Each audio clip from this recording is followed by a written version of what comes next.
Friends எல்லாருக்கும் வணக்கம். Welcome to Ramya today. இன்னைக்கு ஏன் இங்கே நம்ம கார் ஷோரூம்ல இருக்கோம்னா நம்மளோட ஃபர்ஸ்ட் கார் எடுக்க போகிறோம்.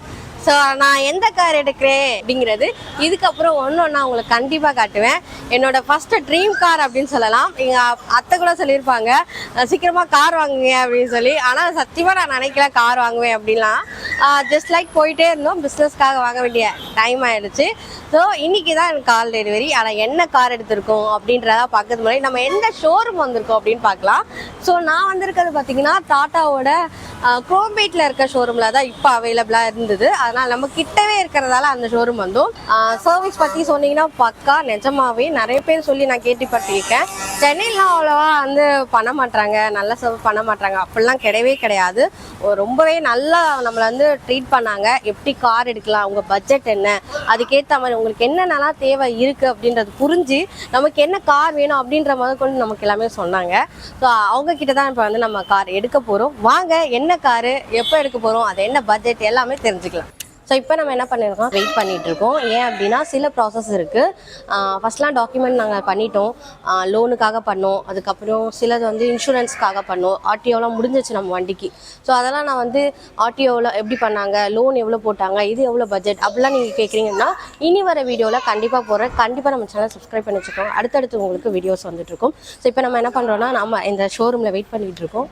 அடுத்த ப்ராசஸ் என்னென்னா சில டாக்குமெண்ட் சைன் பண்ணிவிட்டு நம்மளோட காரை டெலிவரி எடுக்க போகிறோம். என்ன கார் அப்படிங்கிறது இப்போ பார்த்துடலாம். நம்ம ஃபர்ஸ்ட் டைம் கார் எடுக்கிறதால நிறைய கொஸ்டின்ஸு, நிறைய ஆவலாக இது பண்ணலாமா, அது பண்ணலாமா, இது கேட்கலாமா, அது கேட்கலாமான்னு இருந்தது. அவங்க வந்து நம்ம வச்சுருந்தா ஆதார் கார்டும் அப்புறம் ஃபாஸ்டாக் லேபிளும் கொடுத்தாங்க. அது எப்படி, அதுக்கு எப்படி ரீசார்ஜ் பண்ணுறதெல்லாம் தெரியாது இல்லையா, அதுக்கு எப்படி ரீசார்ஜ் பண்ணுறது அதெல்லாம் கேட்டுட்டு இருந்தோம். இந்த நீங்களே மொபைலில் பண்ணிக்கலாம் அப்படிலாம் சொன்னாங்க. அதுவும் ஃபாஸ்டாக்கும் என் கையில் கொடுத்துட்டாங்க. ப்ரூஃப்லாம் செக் பண்ணிவிட்டு என்னென்ன டாக்குமெண்ட் நீங்கள் சைன் பண்ணணும் அப்படின்னு நாங்களே சொல்கிறோம். அப்புறம் எதுக்கு என்னென்ன டாக்குமெண்ட் அப்படின்றதும் நாங்கள் சொல்கிறோம். இன்சூரன்ஸ் பற்றியும் சொல்கிறோம். நாங்கள் நேமில் இருக்குது, இந்த சேஸ் நம்பர் இதுக்கான மேப்பிங்கில் இருக்குண்ணா. சரி, இது இன்சூரன்ஸ் காப்பி. மொத்தம் 3 வருஷத்துக்கான இன்சூரன்ஸ் இருக்குது. 1 இயர் பம்பர் டு பம்பர் இருக்கும். செகண்ட் அண்ட் தேர்ட் பார்ட்டியாக இன்சூரன்ஸ் ஆகும். சரிங்களா? அண்ட் இது இன்சூரன்ஸ் வந்து 1 இயர்க்கு எவ்வளோ கட்டுற மாதிரி வரும்? நெக்ஸ்ட் இயர் கேட்குறீங்களா? Next year 10,000. எல்லா டாக்குமெண்ட்ஃபல்ட்டையும் ஃபுல்லாக கேட்டாச்சு. எங்களோட எல்லா ஃபேமிலியும் அங்கே தான் உட்காந்தோம். இப்போ வந்து சைன் போடுற டைம் ஆயிடுச்சு. இந்த சைன் வந்து எங்களோட கனவு. நான் வாங்குவேனா இல்லையான்னு யோசிக்கிற டைமில் வாங்கி தான் ஆகணும் அப்படின்னு நாங்கள் வாங்கிட்டோம். ரொம்ப சந்தோஷமாக சைன் போட்டார் எங்கள் ஹஸ்பண்ட். சைன் பண்ண சந்தோஷத்தோட நம்ம காரையும் நல்லா டெலிவரி பண்ணிடலாம், என்ன கார் வாங்கியிருக்கோம் அப்படின்னு உங்கள்கிட்ட காட்டலான்னு ரொம்ப சந்தோஷமாக இருந்தேன். அந்த டைம் வந்து என் கையெல்லாம் ஒரு மாதிரி விடவிடன்னு இருந்தது. என்ன பண்ணுறது ஏது பண்ணுறதுனே தெரியல. எங்கள் ஹஸ்பண்ட்லாம் கூப்பிட்டேன், ஆனால் வரல. பரவாயில்ல ஓப்பன் பண்ணேன், நீ தானே ரொம்ப ஆசைப்பட்ட அப்படின்னாங்க. பரவாயில்ல வாங்க, நினைக்கல வரல.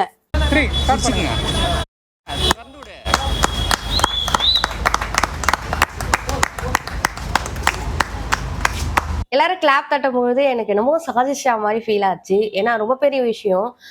இவ்வளோ 10 லட்ச ரூபாய் காரை நம்ம வாங்குறோம் அப்படின்னா லோன் தான் வாங்குறோம், கடன் பட்டு தான் வாங்குறோம். இருந்தாலுமே நம்மளுக்கு வந்துட்டு அது வாங்கிட்டோம் அப்படின்ற ஒரு ஃபீல் இருக்கு பார்த்தீங்களா. நம்மளோட கனவை நிறைவாக்கி கஷ்டப்பட்டு நம்மளா வாங்கும் பொழுது அதோட ஃபீலை இல்லை. 1 ரூபாய் யாரு காசுமே கிடையாது, என்னோட காசும் எங்கள் வீட்டுக்காரோட மாதிரி லோன் போட்டு வாங்கினது தான். இதுக்காக லாஸ்ட் வரைக்கும் நாங்கள் கஷ்டப்பட்டு உழைப்போம் அப்படிங்கிறது மட்டும் எனக்கு ஃபீல் ஆச்சு.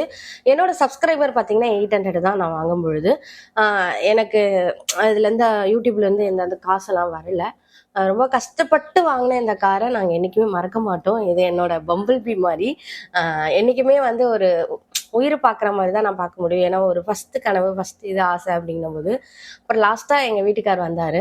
அவர் எப்போவுமே எந்த வீடியோவில் வரமாட்டார், ஆனால் இந்த கார் வீடியோவில் காரோட கீ வாங்கும்போது வந்தாங்க. சரி சாமி அவங்களும் ஒரு பூஜை போட்டாங்க, நம்மளும் ஒரு பூஜை அப்புறமா போடலாம் அப்படின்னு சொல்லியிருந்தோம். ஏன்னா இப்போ அடுத்தது வந்து நாங்கள் கோயில் தான் போயிருப்போம்.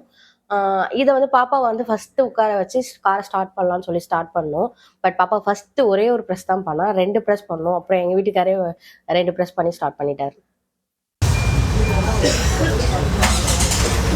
ஹஸ்பண்டும் ஆர்ஷாவும் சேர்ந்தே காரை ஸ்டார்ட் பண்ணிட்டாங்க. ஸ்டார்ட் பண்ணிட்டு அங்கே 4 இதுலேயும் எலுமிச்சைப்பழம் வச்சு ஏற்றணும் அப்படின்னாங்க. சும்மா ஒரு சின்னதாக கொஞ்சம் முன்னாடி போயிட்டு அப்படி ஸ்டாப் பண்ணிட்டாரு. இதுக்கப்புறம் கோவில் போக வேண்டிய வேலைலாம் இருந்தது. பட் அவங்க என்ன சொன்னாங்க, நாங்க கேக் வாங்கி வச்சிருக்கோம் மேம், நாங்க உங்களுக்காக வெட்டுறோம் ரம்யா டுடே அப்படின்னு சொல்லி நம்மளோட சேனல் பேர் போட்டு கேக் வாங்கி வச்சிருந்தாங்க. நிறைய கிளிப் வந்து மிஸ் ஆயிடுச்சு. அவங்களுக்கு நம்ம பண்ண கிஃப்ட், அவங்க எனக்கு கொடுத்த கிஃப்ட் எல்லாமே வந்து ஒரு வீடியோவா எடுத்து வச்சிருந்தோம். அது வேற ஒன்னத்துல ஐபேட்ல எடுத்ததால அது அப்படியே வீடியோஸ் எல்லாம் டெலீட் ஆயிட்டு இருக்கு. அப்புறம் அங்க கேக் வெட்டி ரொம்ப சந்தோஷமா ஒரு ஃபேமிலி மெம்பர்ஸ் கூட வாங்கின மாதிரி இருந்தது. இந்த அனுபவம் எனக்கு ரொம்பவே பிடிச்சிருந்தது. நம்பர் பிளேட்டும் ஆர்சி புக்கு மட்டும் நாங்க அப்புறமா தரோம் அப்படின்னு சொன்னாங்க. ஓகே, நம்ம கோயிலுக்குலாம் போயிட்டு வந்துடலாம், கரெக்டா இருக்கும் அப்படின்னு நினைச்சோம். அது 4 days கழிச்சு தாங்க கிடைக்கும். ஆனா ஆர்சி புக் ஒரு 10 days கழிச்சு கிடைக்கும் அப்படின்னாங்க. நம்மளுக்கு கோயில் போற வேலை, அப்புறம் நம்ம ஃபர்ஸ்ட் டைம் நம்ம காருக்கு எங்க போய் என்ன வாங்கணும், அதோட ஆக்சசரிஸ் எல்லாம் என்ன அப்படின்லாம் அடுத்த வீடியோவா கண்டிப்பா உங்களுக்கு வரும். நம்மளாலேயும் கார் வாங்க முடியும் அப்படின்ற மாதிரி ஞாபகம் வச்சுக்கோங்க. இது கண்டிப்பா நான் வந்து யூடியூப் வந்த காசு கிடையாது. நான் உழைச்சி எங்க வீட்டுக்காரோட காசை வச்சு வாங்கினது தான். இஎம்ஐ எல்லாம் போட்டிருக்கோம். அந்த டீட்டெயில நெக்ஸ்ட் வீடியோ பார்க்கலாம். டாடா, பாய்.